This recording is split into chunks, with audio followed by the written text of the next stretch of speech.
मस्साजोग येथील सरपंच संतोष देशमुख हत्या प्रकरणात एक मोठी माहिती समोर येते।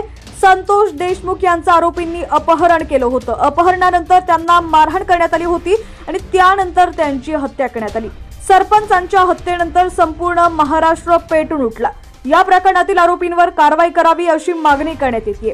बीड हत्याकांड प्रकरणाचा तपास वेगाने सुरू असतानाच या प्रकरणात आता एक मोठी अपडेट समोर येते। बातमी सविस्तर पाहूया त्याआधी तुम्ही HPN मराठी न्यूज चॅनल पहिल्यांदाच पाहत असाल आणि अजूनही चॅनलला सबस्क्राइब केलं नसेल तर नक्की सबस्क्राइब करा, जेणेकरून आमचे अपडेट्स लवकरात लवकर तुमच्यापर्यंत पोहोचतील।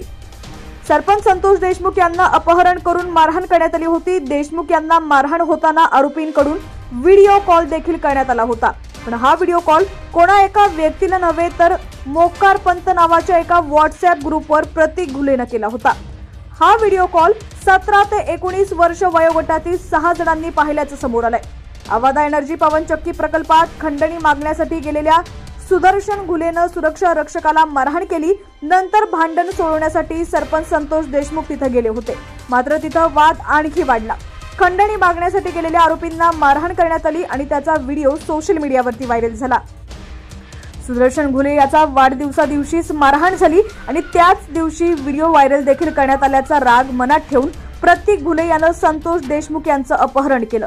संतोष देशमुख यांच्या अपहरणानंतर आरोपी सुदर्शन घुले आणि त्याच्या साथीदारांकडून फायटर, गॅस पाईप आणि काठीनं संतोष देशमुख यांना मारहाण करण्यात आली। जयराम चाटे यानं व्हॉट्सअपवर मोकार पंत ग्रुपवर व्हिडिओ कॉल करून मारहाणीचा आणि त्याच्या अगोदरचा व्हिडिओ देखील दाखवला असल्याचं समोर आलंय।